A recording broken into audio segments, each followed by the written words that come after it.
Hello guys, welcome back to my channel. Hari ini saya mau melakukan analisis uh, EVA dan uh, analisis mediasi SEM.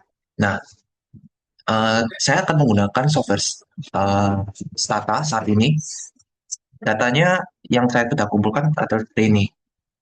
Pertama, kita akan membahas EVA terlebih dahulu. Pertama, kita akan copy data yang sudah tersedia seperti ini dan masukkan ke Stata terlebih dahulu.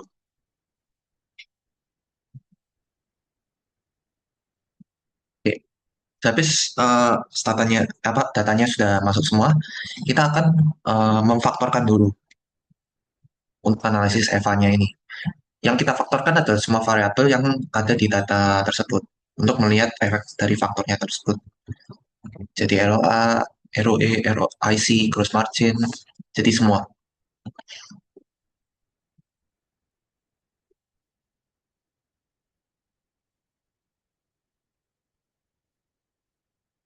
Oke, habis kita faktorin, dan lupa kita kasih tambahan PCF. Oke, bisa kita lihat dari sini adalah eigenvalue. Nah, dari eigenvalue ini kita bisa melihat eh, kalau lebih dari satu faktor tersebut itu ya layak dipertahankan. Ya ini faktor 15, nah faktor 42. Artinya jika eigenvalue lebih dari satu, itu artinya ya faktor ini dapat mampu menjelaskan data yang lebih besar daripada satu variabel. Nah, selanjutnya, nah seperti ini. Ini masih belum kita lakukan analisis lebih lanjut, jadi kita harus melakukan istat KMO terlebih dahulu. Nah, bisa kita lihat ini adalah overallnya 0,5942. Tetapi masih beberapa ini variabel-variabel yang kita masukkan dari data tersebut masih ada beberapa kurang dari standar 0,05. Nah, seperti ini, seperti ada inventory R, ada DER, ada long term D. Nah, supaya analisis kita bisa tambah lancar, kita harus mendelete data-data ini. Inventory.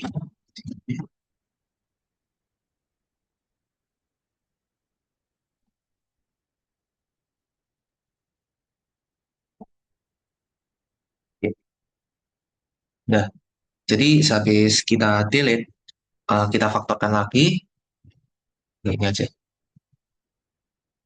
tanpa yang sudah kita delete. Jadi long term ini kita delete, there kita delete juga, dan inventory turnover ini delete karena kita tidak memakainya lagi. Ya, dengan cara seperti biasa kita pecahkan lagi. Nah, eh, untuk mengecek kestabilan datanya lagi, kita KMO lagi. Nah, bisa kita lihat bahwa tidak ada data yang lebih dari, tidak, yang kurang dari 0,05. Artinya kita bisa melanjutkan ke langkah berikutnya untuk pengetesan EVA-nya. Nah,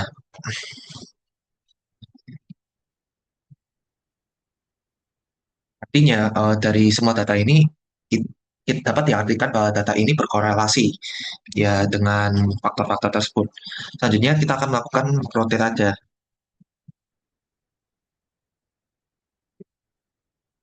dengan cara seperti ini, 0,7.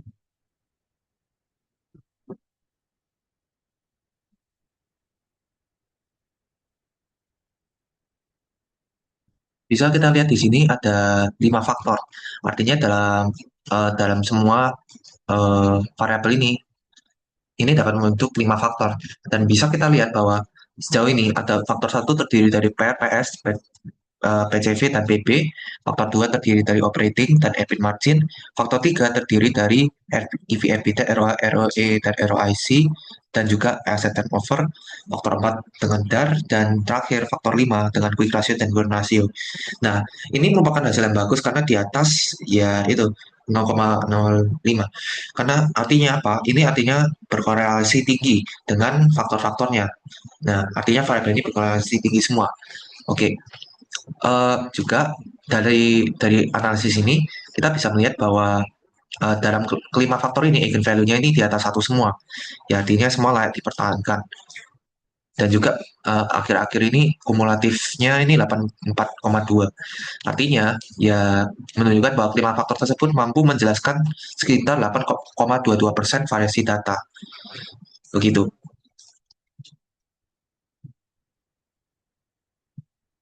Oke, em, selanjutnya kita akan melakukan eh,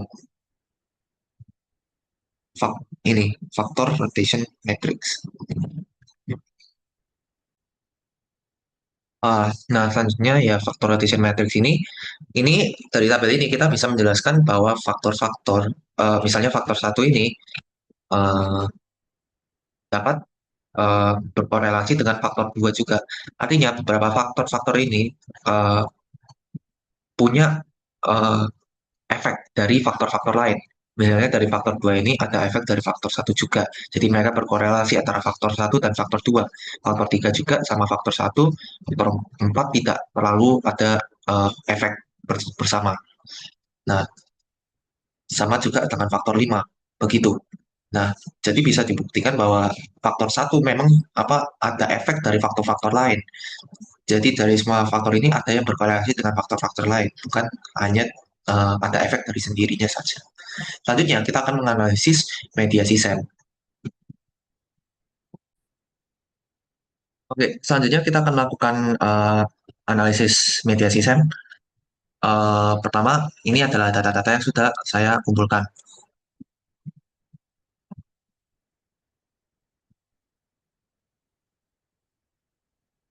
Oke, jadi di sini kita akan menggunakan ROA sebagai mediasinya, ROE sebagai Y-nya, dan net margin sebagai X-nya. Nah, pertama, dalam seperti mediasi seperti biasa, karena ini merupakan step ya, kita harus melakukan uji normalitas terlebih dahulu.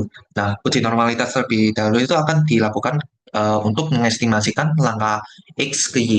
Nah, pertama kita ya regresikan saja X dan Y-nya.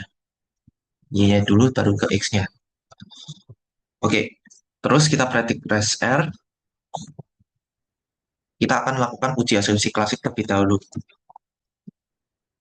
Nah, bisa dilihat bahwa masih belum normal, makanya kita akan melakukan uh, uji normalitas ini sampai datanya normal.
Nah, turun lagi.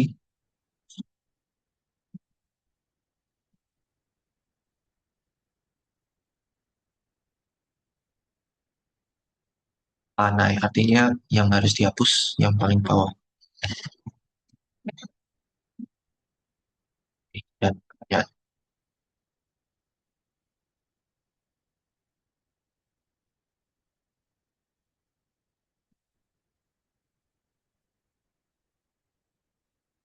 dua koma tiga enam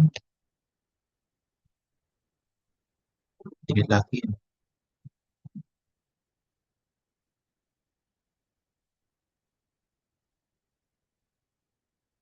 Nah, artinya kita delete lagi yang bawahnya.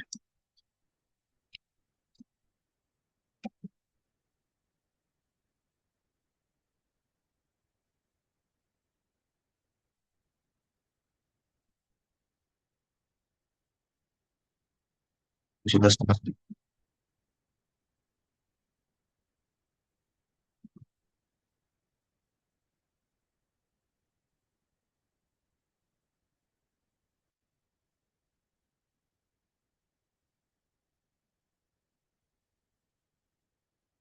Ini artinya kita delete bawahnya lagi.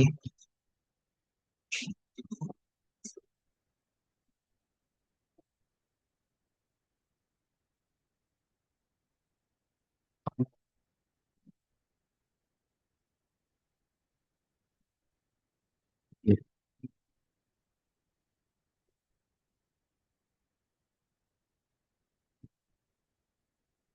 kita turun. Artinya ini yang di delete.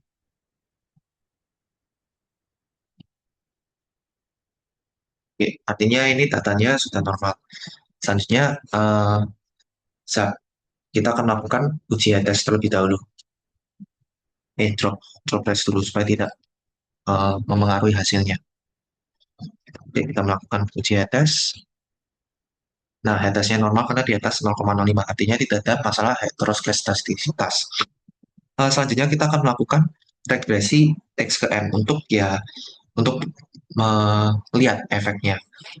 Tapi sebelum itu kita regresikan terlebih dahulu uh, Y-nya dan X-nya. Bisa kita lihat bahwa ya X ini signifikan ke Y-nya. Nah, oke. Selanjutnya kita regresikan lagi uh, X-nya ke M, ke mediasinya. Artinya ini dan ini. Kita regresikan dan melakukan hal yang sama, yaitu kita breathing rest R.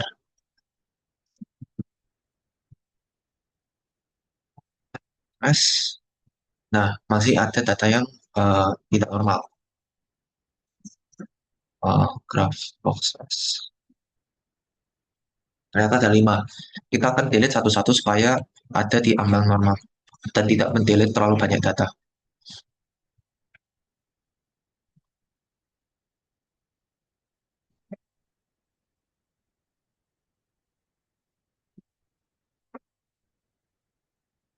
Sama turun.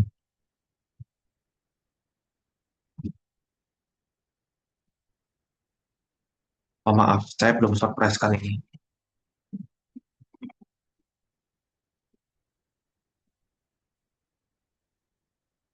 Maaf guys, itu ternyata saya mendelete data yang salah karena saya belum melakukan short test terlebih dahulu. Oke, jadi makanya melakukan short test terlebih dahulu atau tidak data-data yang normal itu kebuang.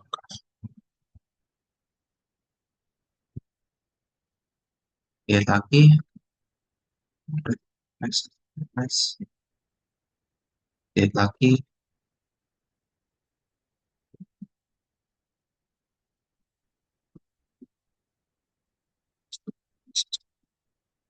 Oke, ini bisa dilihat berapa data lagi? Satu. Oke. Dan terakhir supaya datanya normal kita delete ini aja.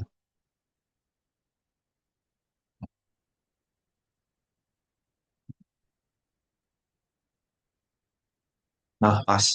Ini sudah melewati apa uji normalitas kita, artinya ini sudah lolos. Dan habis itu kita drop rest saja, melakukan uji head test. Wah, ternyata nggak normal. Artinya, supaya datanya terperbaiki, kita melakukan regresi, tetapi kita memperbaiki datanya dengan VCE robust. Itu dengan, ya, itu lagi. Kita melakukan regresi XKM-nya lagi, mana tadi? Ya, ini. Tetapi kita menambahkan VCE robust. Melakukan metode robust untuk memperbaiki datanya supaya normal lagi. Nah, bisa kita lihat bahwa eh, X ke Z-nya itu signifikan juga efeknya. Selanjutnya, kita melakukan langkah ketiga dalam mediasi, yaitu dengan mengestimasi efek jalur M ke Y dengan X sebagai kontrol. Nah, ini lakuinnya seperti ini. Kita regresikan lagi, tetapi dengan Y, dan margin, dan Z. Terus kita melakukan uji normalitas lagi,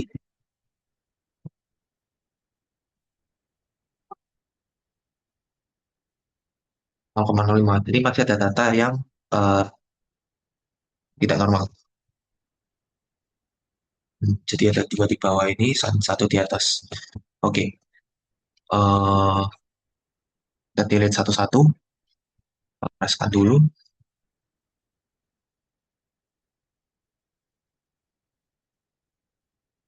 Kita delete yang ini dulu.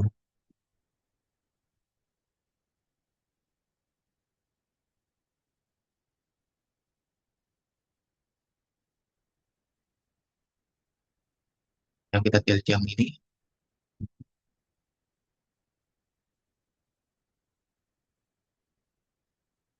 Oke, artinya ini sudah normal karena sudah melewati 0,801. Eh, Selanjutnya kita progress lagi, lakukan hal yang sama seperti yang tadi. Terus kita melakukan uji head test, melihat ada masa heteroskedastisitas, ternyata enggak, karena ini lebih dari 0,05 batas kita. Oke, selanjutnya kita melakukan uji VIV. Oke, VIV-nya artinya tidak ada gejala multikolenialitas. Oke, selanjutnya kita mau melihat hubungan keseluruhannya, yaitu dengan merek lagi, karena tidak ada masalah, kita tidak menggunakan VCE Robust lagi. Oke, nah bisa kita lihat bahwa efek uh, X ke Y ini adalah 0,710, artinya tidak signifikan. Uh, X ke Y ini efeknya tidak signifikan, dan Z ke Y ini signifikan juga. Artinya ini uh, menandakan bahwa uh, menandakan bahwa mediasinya ini sudah terpenuhi, karena X-nya ini punya efek yang tidak terlalu signifikan ke Y-nya, dan akan bergantung pada mediasi untuk melihat efek signifikannya X dan X ke Y-nya dengan efek mediasinya. Selanjutnya kita akan melakukan MV test. Nah, ini untuk melihat apakah datanya sudah tersebar secara multivariat. Nah, kita akan menggunakan MV test normality dengan rumus seperti ini. MV test X, Z, Y. Univariate stats all. Stats all.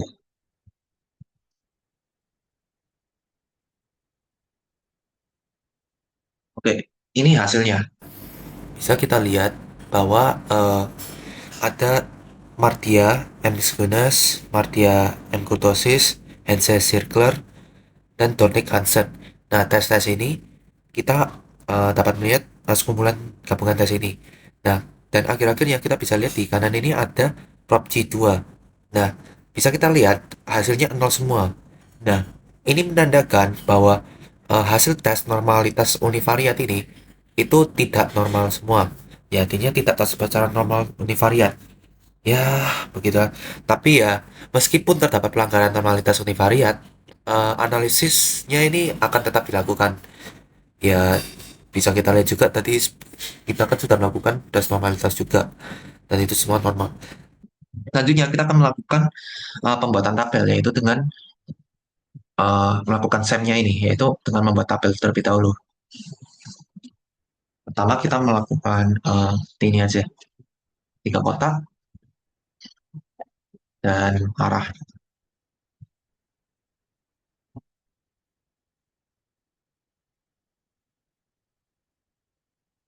Ini akan menjadi model penelitian kita. Oke, selanjutnya kita isi aja boxnya. Ini sebagai net margin, ini sebagai Z-nya, ROA, ini sebagai Y-nya. Maaf. Oke, selanjutnya, karena kita mau melihat efek-efek dari model ini, kita akan melakukan estimates-nya dulu, estimasi efeknya, yaitu dengan reporting dulu, terus kita pencet ini, display standardized coefficient and values, dan mendapatkan hasil seperti ini. Nah, selanjutnya di stata akan muncul efek-efeknya ini. Nah, seperti ini. Nah, um,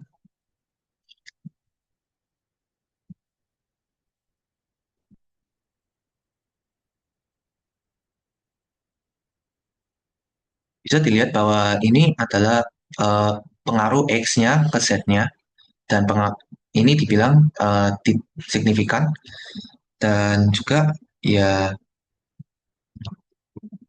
untuk efek mediasinya ke Y-nya signifikan juga. Nah, dengan ini kita bisa mengetahui juga hasil-hasil tes sebelumnya juga betul ya. Dengan 0,706 artinya tidak signifikan antara X dan Y-nya.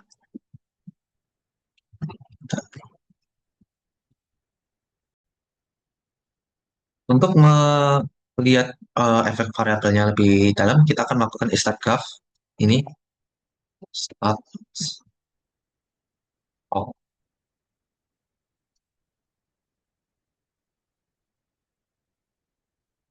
oke.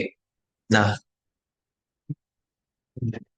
pertama kita akan melihat ya ini likelihood likelihoodnya, likelihood ratio-nya. Nah, ini bisa menandakan bahwa ya nol, artinya ya modelnya ini ya tidak ada perbedaan antara model yang diuji dan modelnya yang jenuh itu. Oke, selanjutnya kita akan melihat population error-nya. Nah, ini bisa dilihat bahwa data-datanya ini sudah layak karena sudah di bawah batas yang kita eh, tentukan, yaitu 0,05, 0,05, 0,05. Nah, dan ini P close-nya adalah 1%. Oke. Dan selanjutnya kita akan membahas tentang information kriterianya ini, AIC dan BIC. Nah, AIC dan BIC ini ya tambah kecil tambah bagus. Dan bisa kita lihat ini ya, ini juga tambah kecil enggak, ya masih bisa di apa namanya, dipertingkatkan, tapi ya ini sudah cukup lah. Dan selanjutnya adalah baseline comparison. Eh, ini bisa kita lihat bahwa GFI dan DLI kita ini sudah normal satu, karena sudah satu artinya sudah layak. Dan terakhir ini adalah size of residual. Nah, size of residual ini artinya jika tambah besar artinya datanya itu menyimpang.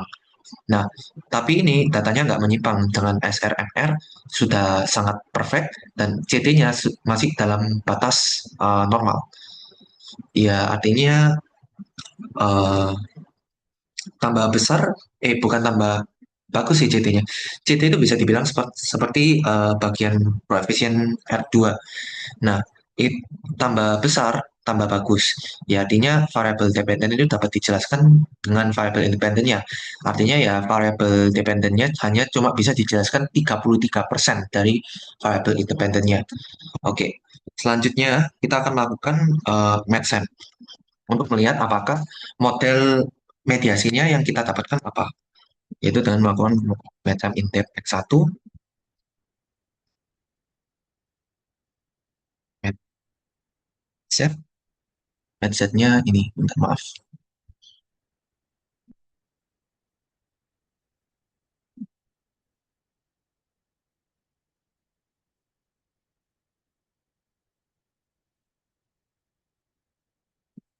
Oke, dan uh, depth Y.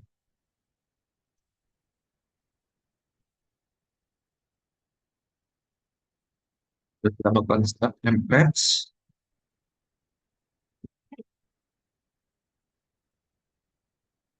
wait, maaf.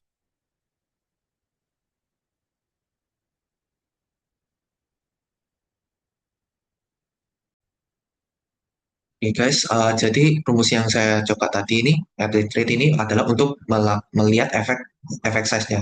Dan ternyata varnish-nya ini nggak dibolehin. Jadi kita akan menggunakan cara yang seperti biasa untuk melihat MedSem-nya ini.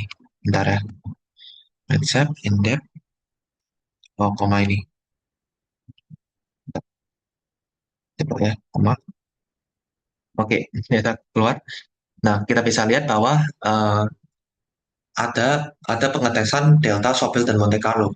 Nah, dalam MedSap ini, pengetesan Baron Kenny ini menggabungkan tiga uji untuk melihat efek mediasinya. Nah, bisa kita lihat bahwa hasilnya adalah pengaruh X ke M-nya ya signifikan, terus pengaruh M ke Y-nya ya signifikan juga, terus juga pengaruh X ke Y-nya tidak signifikan. Artinya step 1 dan step 2 ini ya seperti dilihat ini adalah signifikan. Tetapi di step 3 itu nggak signifikan. Artinya model data yang kita sudah tes artinya adalah full mediasi. Nah, read dan read ini adalah untuk melihat efek dari mediasi ini. Terus kita bisa lihat ini artinya 96% dari efek X-nya ke Y-nya itu dimediasi sama ROA. Artinya apa? Ya, artinya gitu. ROA dapat memediasi 96% dari net margin ke ROE-nya. Dan bisa dilihat dari efek rate ini, kita bisa melihat bahwa ROA dapat memediasi 24 kali lebih besar daripada net margin-nya, X-nya ke Y-nya. Begitu. Sekian presentasi dari saya. Terima kasih for watching. Please like and subscribe. Thank you guys.